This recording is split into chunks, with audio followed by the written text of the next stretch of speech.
안녕하세요. 책 읽어주는 에젤 강미경입니다. 인천 하늘정원교회 이대영 목사님은 40년 목회를 해보니 목회는 목사가 하는 것이 아니라 하나님이 하신다고 고백하시는데요. 하나님께서 복줄 자는 복주시고 징계할 자는 징계하시며 직접 목회하시는 현장의 놀라운 이야기들 한번 들어보세요. 1973년 부산 성안교회에 부임한 후 둘째 주일이 되었다. 그날 오전 10시 반에 주일 예배를 알리는 찬송가 차임배를 울렸는데 누군가 갑자기 교회 문을 구둣발로 차면서 교회 안으로 들어와 소리쳤다. 야, 네가 이 교회 목사냐? 너 오늘 내 손에 죽었다.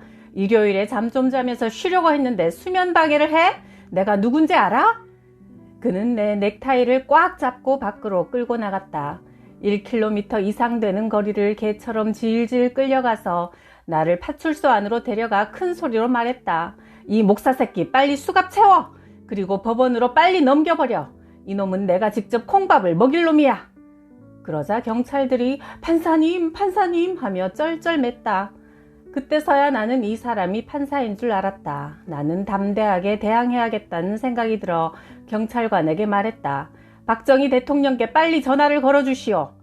그 순간 기세 등등하던 판사가 갑자기 조용해지더니 밖으로 나가버렸다.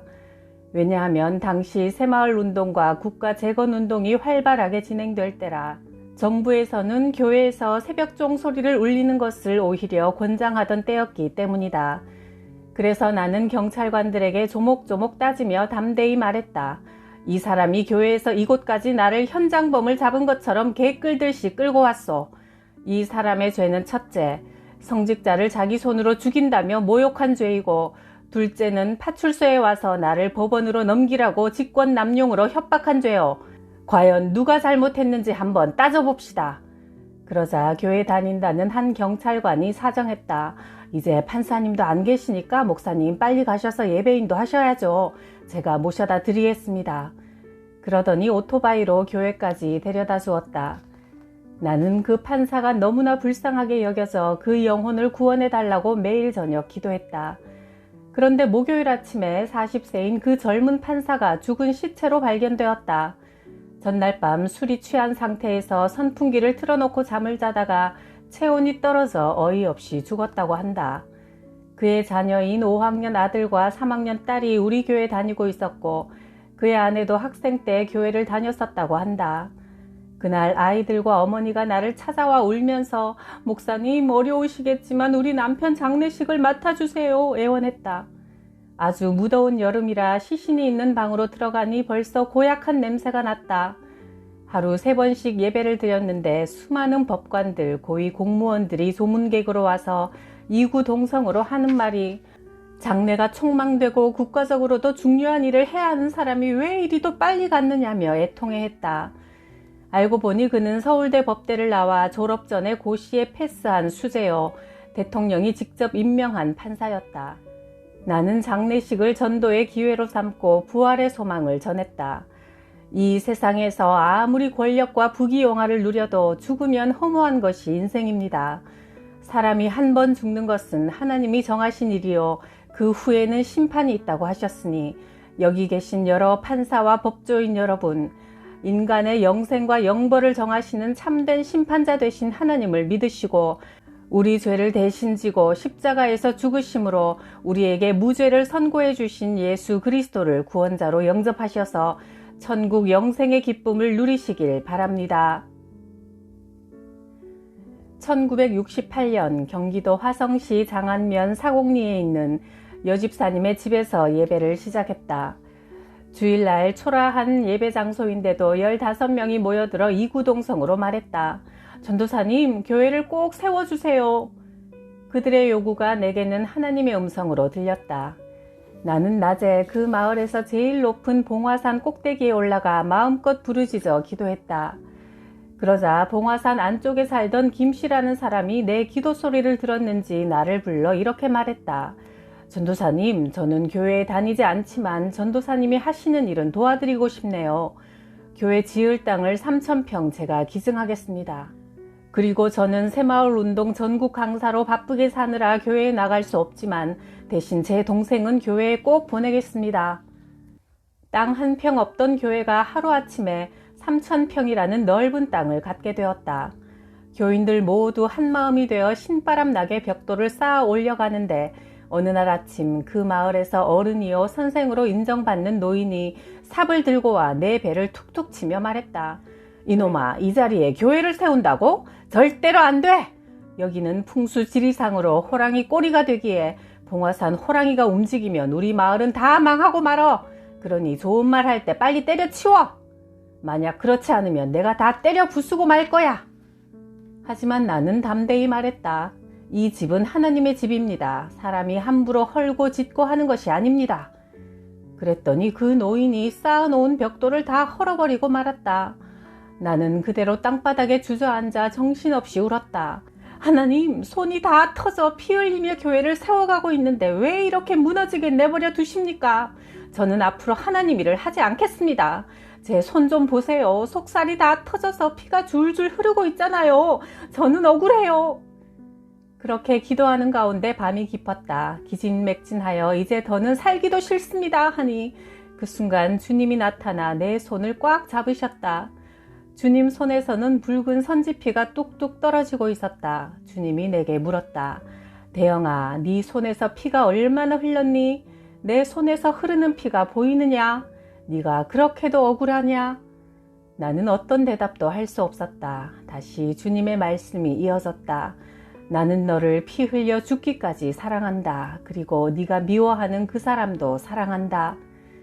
그리고 나서 주님의 모습이 사라졌다. 나는 목 놓아 울었다. 어찌 살갗이 벗겨져 내 손에서 나는 피와 십자가의 대못으로 박히신 그분 손의 피를 비교할 수 있겠는가? 쥐구멍이라도 있으면 숨고 싶었다. 그래서 나는 이렇게 기도하기 시작했다. 주님이 사랑하시는 그 사람을 나도 사랑하게 해주세요. 그리고 나서 쓰러져 잠이 들었는데 꿈을 꾸었다. 예수님이 교회 건축 현장에서 미장도 하시고 목공일도 직접 하셨다. 나는 그저 그 옆에서 필요한 도구를 가져다 드리며 돕고 있었다. 어느새 교회는 다 지어졌고 나는 꿈에서 깨어났다. 나는 이렇게 기도했다. 주님, 저는 주님이 시키시는 일만 할게요. 그날이 주일이라 나는 하루 종일 금식하며 하나님께서 응답해 주신 내용으로 설교했다. 그런데 도집사님 부부가 평소 교회 건축을 못마땅하게 여기고 불평을 했었는데 얼마 뒤 중3 딸이 물에 빠져 자살하는 사건이 벌어졌다. 하나님은 분명 교회 세우는 일을 방해하는 것을 기뻐하지 않으신다는 생각이 들었다. 그리고 교회를 허물어뜨린 그 노인 역시 장에 다녀오는 길에 술을 마시고 저수지 둑길에서 갈지자 걸음으로 걷다가 물에 빠져 익사하고 말았다. 그러자 그 노인의 아들이 그만 정신이 나가버렸다. 해병대를 제대한 건장한 청년이었는데 군대 마귀가 들어 힘이 엄청났다.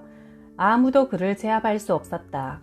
그의 어머니가 나를 찾아와 자기 아들만 살려주면 온 가족이 다 예수 믿고 교회 다니겠다고 단단히 약속했다.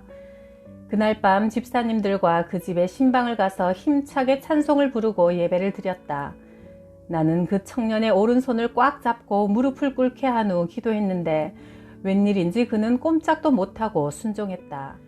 그리고 이튿날 그 어머니와 동생들도 다 교회에 나와 예배드리고 아버지 장례식도 잘 치렀다.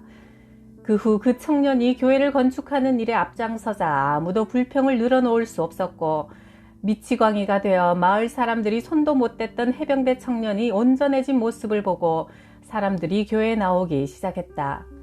그때 청년들 중 주일학교 교사를 하던 김응선, 신영화, 정혜연, 이성훈 등은 목사가 되었다. 그렇게 성령의 역사로 세워진 이 봉화교회가 모교회가 되어 화산 1, 2에는 윤리교회가 세워졌고 한말 마을에는 양문감리교회가 세워졌다. 1965년 신학생 시절 내 첫 목회지는 충북 영동군 추풍령의 작동교회였다. 해주 오시 집성촌이었던 그곳은 40여 세대가 모여 사는 작은 산골 마을이었다. 김복희 집사님이 내 밥을 손수해 주셨는데 우리 어머니보다 나이가 많으셨고 나를 위해 늘 기도해 주시는 고마운 분이었다. 어느 날 교회에 들어가 보니 전등이 박살나 있고 물을 길어다 먹는 물통도 깨져 파편 조각들이 여기저기 흩어져 있었다. 아마 나를 미워하는 누군가 교회에 들어와 화풀이를 한 모양이었다. 나중에 범인을 알고 보니 나를 위해 밥을 지어주시는 김복희 권사님의 남편 오씨 할아버지였다. 아마 젊은 전도사에게 아내를 빼앗긴 것 같은 마음이 들었던 것 같다. 어쩌다 마주쳐서 내가 인사를 해도 나를 쏘아보기만 할 뿐이었다. 주일이 지난 후 월요일에 나는 산으로 올라가 일주일 내내 교회를 위해 기도하고 토요일에 김복희 집사님 댁에 가보니 70세 오씨 할아버지가 알아 누워 계셨다. 연신 아이고 죽겠네 신음소리를 냈다.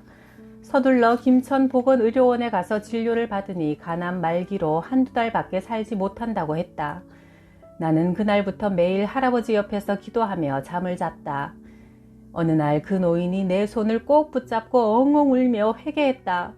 교회 등을 때려 부수고 물동이까지 다 밟아버린 나는 천벌을 받고 죽어야 마땅한 놈이요. 나를 용서해 주시오. 교회 지붕이 낡아서 비가 많이 새니 내가 그 수리 비용을 부담하겠소. 그리고 내가 죽으면 교회식으로 장례를 해주시오. 두 아들과 며느리, 일가 친척들에게는 예수 잘 믿어서 하늘나라에서 만나자고 전도했다. 그리고 할아버지는 편안한 미소를 지으며 천국에 가셨다. 나는 기드온 신학교 성악대와 성가대원들을 초청하여 울려 퍼지는 찬송과 기도 소리로 장례식장은 마치 잔치집 같았다. 그러자 오씨 문중에서 유교식으로 장례를 치러야 한다며 집안 사람들이 몰려와 제사상에 촛불을 켜자 갑자기 어디선가 거센 회오리 바람이 불어닥치더니 촛불을 꺼버리고 그들이 쓰고 있던 중절모 등이 다 날아가고 제사상 앞에 서 있던 자들 또한 모두 쓰러지고 말았다. 바람이 어찌나 세차게 불었는지 제사상 위에 차려놓은 것들까지 싹 다 날아가 버렸다. 그때 내가 발인 예배를 시작하자 그렇게 세차게 불던 바람이 거짓말처럼 딱 멈추는 게 아닌가. 그러자 상주들이 비틀비틀 일어나 아버님 유언대로 교회식으로 정중하게 잘 해주시기를 부탁드립니다.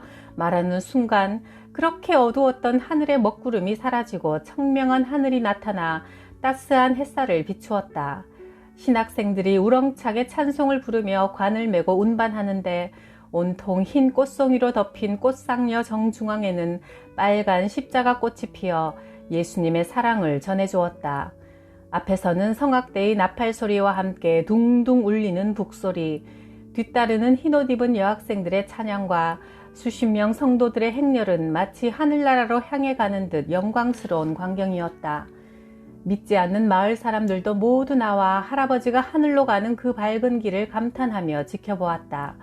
보는 이들마다 이 같은 장례는 이전에도 이후에도 볼 수 없을 거라며 감탄했고 그때부터 마을에서 전도의 문이 열려 그 다음 주일에는 앉을 자리가 없을 정도로 사람들이 꽉 차 교회가 부흥하기 시작했다. 6.25 전쟁이 일어난 1950년 전국적으로 장질부사 전염병이 돌아 고모님과 어머니도 알아 누우셨다. 3주째 어머니는 고열로 온 몸이 땀범벅이 되어 숨쉬기가 힘들어 헉헉대다가 끝내 호흡이 멈추고 말았다. 마을 어른들이 와서 어머니 코에 손을 대보고 돌아가셨네 하더니 치마끈으로 어머니의 손과 발을 잡아매고 병풍으로 시신의 앞을 가려놓았다. 어머니가 숨을 거두신 시간이 오전 8시 30분경이었고 나는 하루 종일 울다가 저녁에 동생을 업고 바다로 나갔다. 그날따라 유난히도 사나운 파도 속을 향해 걸어 들어갔다. 나도 죽어버리자, 동생하고 같이 죽자라고 속으로 되뇌이는데 갑자기 누군가 내게 말을 걸어왔다. 대영아, 네 엄마는 죽지 않았다. 나하고 같이 가서 네 엄마가 살아난 것을 보자. 하얀 두루마기를 입은 할아버지가 인자한 웃음을 지으며 내게 손을 내밀고 있었다. 나는 그 할아버지의 손을 잡고 한달음에 집에 도착하니 할아버지가 병풍을 젖히고 내게 말했다. 대영아, 어머니를 보아라. 어머니가 푸푸 숨을 쉬기 시작하더니 입을 크게 벌려 찬송을 부르셨다. 전성을 향해 가는 성도들아, 앞길의 장애를 두려워 말라. 그 순간 흰옷 입은 할아버지가 사라졌다. 그제서야 나는 큰 소리로 외쳤다. 우리 엄마가 살아났어요. 빨리들 와보세요. 그러자 방으로 들어온 동네 사람들이 눈을 뜬 어머니의 모습을 보고 놀라움을 금치 못했다. 이게 꿈이야 생시야? 정말 살아났네. 살아났어. 이때가 밤 10시쯤이었다. 어머니는 13시간 동안 죽어있다가 다시 살아난 것이다. 어머니가 이런 증언을 하셨다. 내가 천국문을 통과하고 나자 황금으로 뒤덮여 있는 길이 나타나더구나. 기쁨이 충만한 곳이었어. 그토록 행복한 적이 없어 그곳에서 영원토록 있고 싶었는데 흰옷 입은 천사가 이렇게 말했어. 네가 돌아가서 아들 둘을 잘 키우면 하나님께서 반드시 두 아들을 종으로 쓰실 것이니 두 아들이 목사가 되거든 그때 내가 다시 너를 이곳에 데려오마. 그 후 천사가 오던 길로 어머니를 안내하더니 같이 찬송을 부르자고 하여 함께 힘차게 찬송을 부르던 중에 천사는 떠나가고 나는 다시 깨어나게 된 거야. 훗날 우리 두 형제는 그 말씀대로 목사가 되었고 어머니는 88세에 주님의 품에 안기셨다. 이 세상은 천국 갈 준비를 하는 곳인 것 같습니다. 창조주 하나님을 아버지로 모시고 예수님을 구원자로 인정하고 성령님의 인도를 따라 오늘도 천국길로만 걸어갑시다. 구독, 좋아요, 댓글로 뜨겁게 응원해 주셔서 감사해요.